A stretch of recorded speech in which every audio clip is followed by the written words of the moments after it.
Beginning in the 1950s, skateboarding started out as just a casual hobby for young people who wanted to enjoy sidewalk surfing. But over the years, skateboarding has evolved from a casual pastime into a sport that riders can turn into a lucrative lifestyle. Today, there are many amateur skateboarders trying to rise to the professional level. To do this, these riders have to push the limits of skateboarding. A pro maybe would have more established standards with a little bit more experience, that maybe a pro would go back and do the same trick twice if he or she didn't feel good about the way they landed it or something. I think that there's definitely a hurdle for pros once they become professional. There's maintaining the mountain that they've sort of created for themselves and staying on top of that mountain, which is really difficult.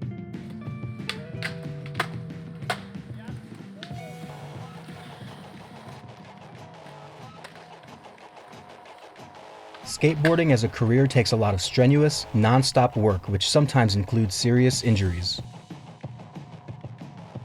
Skateboarders deal with injuries very often. I mean, almost every time somebody skateboards, they'll end up at least with like some scrapes or some bruises. The only injury that phases a skateboarder is something that's long-term, it's serious. You know, I myself have had 3 serious knee injuries. I really messed up my hips and my shoulder and my knee, which I have arthritis in both of my hips. I have my lateral meniscus on my right knee has been taken out, and I have like a dislocated shoulder on my right shoulder. It takes a lot more than just skating to become a professional skateboarder. It really comes down to your personality and your attitude and your ability to act professional. That's huge in skateboarding, especially professionally. Pretty much in anything, any sport, any profession. The more professional you can be and the better attitude you can have will take you a long way and ensure that you can get to that place that you want to be. It appears to me that whatever a kid is able to do that kind of hits a chord with the public. I don't know, I think a person isn't really necessarily defined by just the tricks that they do. I think it's kind of an overall, like, how does this person push and how do they skate, and the people that are sponsored, does this person line up with the next 5 years of what we're doing, or less or more, and do they seem like the kind of person that would, you know, fit with the brand image, or is their personality and the way they skate marketable to their clientele, basically. Many fans of pro skateboarding range from young to old. I love skateboarding because of the adrenaline, the rush you feel when you're skating. Just cruising also feels beautiful. It's the challenge, the effort, it's all worth it. It's feeling the completion, the success, it all feels amazing. I love watching them because they're so awesome at the things they do, you know? They're just awesome. They can't be changed, can't be duplicated, it seems like. It's free flowing. For many amateur skateboarders, having endorsements and sponsorships from different companies can help with taking their career to the next level. I get product from a lot of different brands. I'm not pro, but I do things for them. It's not really on a contract base, but it's something that we just kind of do together, to work together. You know, and those are the kind of things that you have to do to earn that pro spot. You know, you have to work with your brand and honor what they want from you. You know, the more you give in, the more you're gonna get back. So the reason we give guys product at the end of the day is we want other kids that look up to these guys seeing them on that product so that they eventually go into stores or online to buy it. I mean, when you see like a pro or somebody, you know, a hat, you know, the shirt that you're wearing, and you see them rocking it, you go, oh wait, he kind of looks cool in that. I kind of want to get that. The basic, like, I guess you would say, quote unquote, ranks of skateboarding is like flow, am, and pro. Like right now I'm flow. Flow is just like free product through like legit companies in the industry. AMs, you kind of start getting paid when you're an AM. They start inviting you on trips, doing interviews, paying for your contest, stuff like that. And then when you're pro, basically you just kind of have your name on the company's product that you ride for. They pay you a little bit more You go on way more trips. You're basically in the van like most of the year. And you know, you just get to skate for a living, so it's pretty chill. There are skate events and contests held at skate parks where amateur riders are given the opportunity to compete and network with other riders and brands. Contests are definitely a good way for skateboarders to make money, and then for brands to notice them as well. A skating contest, that's a really good way to get your name out there. Your sponsors, if you have sponsors, will love that. Or you are competitive, you know, and it can really benefit you.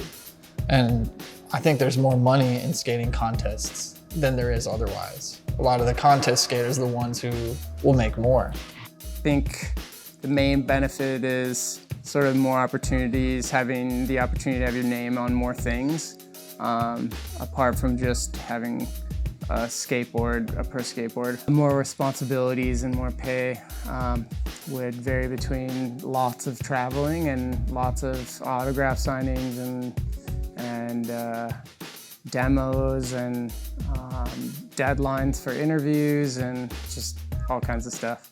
Professional skateboarding is definitely heading in new directions by pushing the envelope of what a human being can do on a skateboard. With skateboarding officially joining the 2020 Summer Olympics, professional skateboarding looks like it's here to stay. I mean, the fact that it's going to be in the Olympics is pretty crazy. To me, that would be like, if we want to like quantify like who's the best and treat it like a sport, it's kind of like the way that you have to do it, right? I mean, like with shock put, or, you know, it's like how far can you throw that thing? With the skateboard, like how far can you jump that thing? I think there's pros and cons about everything. I think that's incredible for the guys that are in it. It's an opportunity to get paid more for them, and that's great. Any type of income through skateboarding to keep people doing what they love, I think is amazing. So definitely, I mean, you know, look out for 2020, baby, because we're here. Skateboarders definitely have a lot to gain by rising to the professional ranks. Fame, adoration from fans, and a hefty paycheck. But in the end, it really comes down to just one thing for most, and that is the passion for skateboarding. On a personal level, skateboarding enables me to come up with ideas and bring them to reality, to manifest them, to be creative, and basically to manifest things that I've thought of doing for days, sometimes weeks, sometimes years, and going out in one day and making it a reality. So things like that, being able to express yourself and to move and to get yourself to feel a certain way that you've never felt before in your life and you couldn't feel it any other way. You don't need a team or a certain set time to practice. You can go out and be creative and be who you want to be. It amazes me how a piece of wood and four wheels can change someone's life. To me, when I see skateboarding, I see art, I see people who's like, the expression of the way that they do it is what is valuable, not necessarily the tricks, even though that's part of it, you know, or the complexity of whatever it is. To me, it will always be a counterculture thing. It will always be something that's like not even about getting sponsored or becoming pro. Like it's about like getting freedom from school, or like the pressures of society, or the pressures from parents and everything else. It's like a way to find freedom with your friends and find a way to escape, so to speak, you know?